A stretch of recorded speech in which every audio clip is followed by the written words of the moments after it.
Hi, Year 10.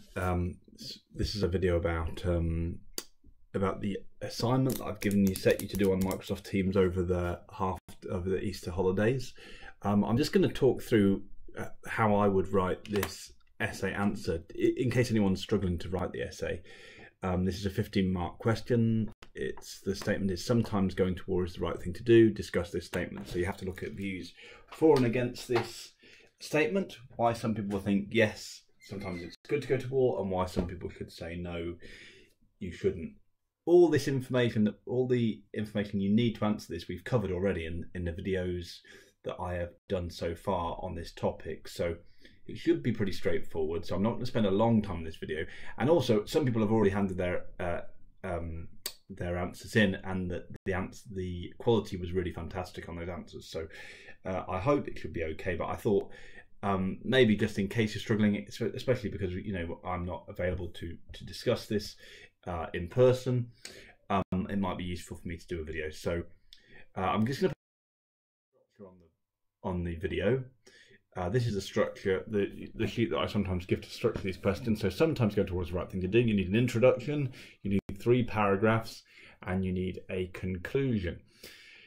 Now, the introduction, I mean, that is one thing that consistently people find difficult to do. In the introduction, you need to explain what the statement, in other words, the quote, sometimes going towards the right thing to do, what question it's raising. And what you need to do there is you need to reword the question. So you need to say something like, or reword the quote, say something like, this statement raises the question of. So you need to say something like, is it ever okay to go to war? Are there some situations in which war is the correct course of action? Are there some times when a country has to go to war? Something like that.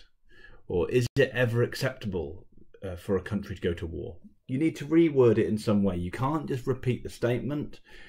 You need to reword it in a way that makes the examiner know that you've understood it. So that's the first thing you do in the introduction. The second thing you do is you say what the strongest view is of the 3 views that you're picking. In fact, you just have to say whether you agree or disagree with the statements. You could just say, overall, I agree with the statement. Overall, I disagree with the statement. Or you could say something like, overall, I think that the best point of view is just war theory. Or I think the best point of view is pacifist. Something like that. So those are the only 2 things you need in your introduction. You need, what is the question being raised? What is this all about, this question? And then what do you think the strongest view is? Or what do you basically think about the statement? You don't need a reason for your views at the beginning. Okay, so then you move on to the first paragraph. So you're going to write 3 paragraphs, and you're going to go statement, evidence, explanation of the evidence, and then evaluation. By evaluation, I really want you to give a criticism of that point of view. Why might some people say that point of view is wrong? Now, I said that you need to include in your answer just war theory, has to be one point of view, and you have to include absolute pacifism. So, but for just war theory, we've been through a paragraph on just war theory. So, you begin with something like some Christians, or you could say Catholic Christians, because Catholics are the people who came up with just war theory in the first place, follow just war theory, and therefore they would agree with the quote. Then you've got to explain what just war theory is.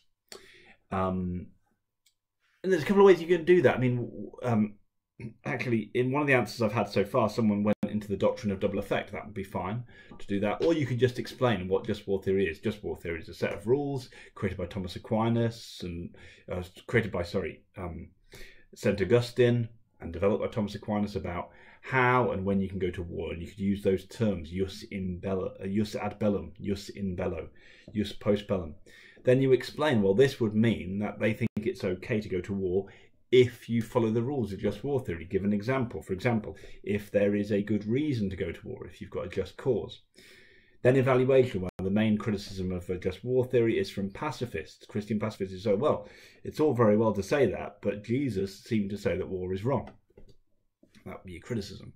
Then you go on to your absolute pacifism. So you'd say absolute pacifists would disagree because they think that war, because they follow the teachings of Jesus in the New Testament, which seem to suggest war is always wrong. The quote I'd use is, I can't remember the exact quote, but you've got it in the videos. If someone slaps you on the cheek, on the right cheek, turn to him the other cheek also. It's something like that. That would be your evidence.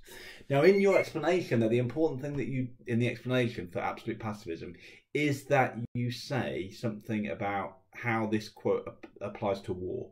Because when you look at that quote from Jesus, it's actually just about a fight between two people, you know, someone hitting someone else around the face. It's not about a war between two countries. So you have to kind of link it to war. In your explanation, you have to say this quote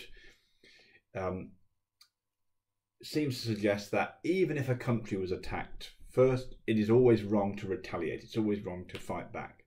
So you need to make sure you link it to war. You need to make sure you explain to the person who's reading this essay why that quote, which is on the surface of things, is just about if someone hits you, like some person hits you, why it can be applied to the situation of war. Because basically it's saying that retaliation is wrong. Then you evaluate, well, the best way to criticise pacifism is to say, well, sometimes if you're a pacifist, it will lead to terrible results. What would have happened in the Second World War if we'd been pacifist? You know, if Britain had not fought back, would we have been overtaken by the Nazis? Would the Holocaust have never been stopped? And so on and so on. Then we go on to the third point of view. Now, the third point of view, you've got a few options. I said you can talk about Christian realism, holy war is one people often like to write about, or you could talk about situation ethics. Now, I'll talk you through what I'd say about Christian realism. I'd talk about Christian realists like Reinhold Niebuhr, he's the person you should talk about there, would agree with the statement. In fact, they would go further than just war theory, and I would make some comparison here with just war theory. They would say that, in fact, war is sometimes definitely the right thing to do, and in fact, you don't even have to follow any particular rules when going to war. Sometimes you just have to go to war to win, even if you have to do bad things at war.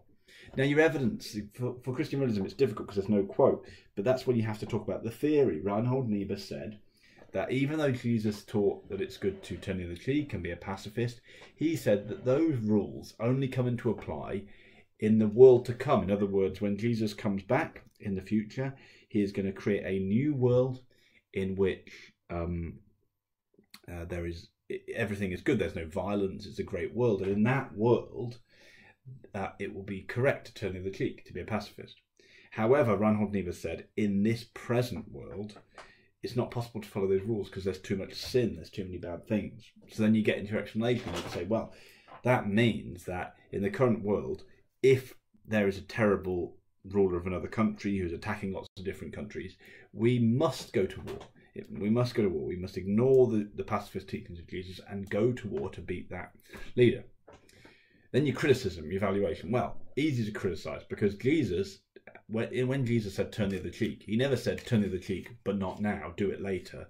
He said turn the other cheek. So your criticism could be, Christian realists can be criticised because nowhere in the Bible does it say that we only follow the teachings of Jesus later. In fact, in the Bible it says it seems to suggest we should follow those teachings now. So basically they're ignoring Jesus' teachings.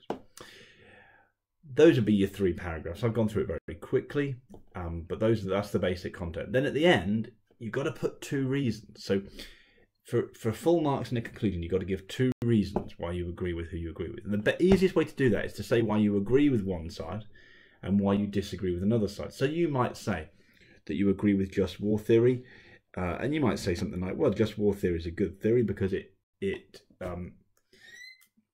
limits the times you can go to war. It doesn't say you can go to war all the time, but it acknowledges the realistic fact that sometimes violence is needed. Then on my other side, I'd say for your second reason, I'd go, well, why are you against pacifism? And you might say something like, well, while pacifism is a nice idea, it would be nice to be peaceful all the time, in some situations it's going to lead to terrible results, like in the situation of World War II. So then you've got one reason why just war theory is good, one reason why pacifism is bad. Now, you don't have to side with just war theory. You could you could side with pacifism or any point of view, but that's the basic way to do it. You've got to give 2 reasons, and the easiest way to give 2 reasons to your view is to say, this is why I agree with my view, one reason. This is why I disagree with another point of view, second reason. Okay, I hope that helps. If there's any problems with the assignment, if there's any problems, if there's anything with that 50 marker that you're really not getting, you're finding difficult, either just write the 50 marker as best you can, and I will put some comments on my response to it, or email me on my school email address if you've got a question that's really making it difficult for you to get going on this, to answer this question. Okay, hope everyone's well. Yeah, thank you very much.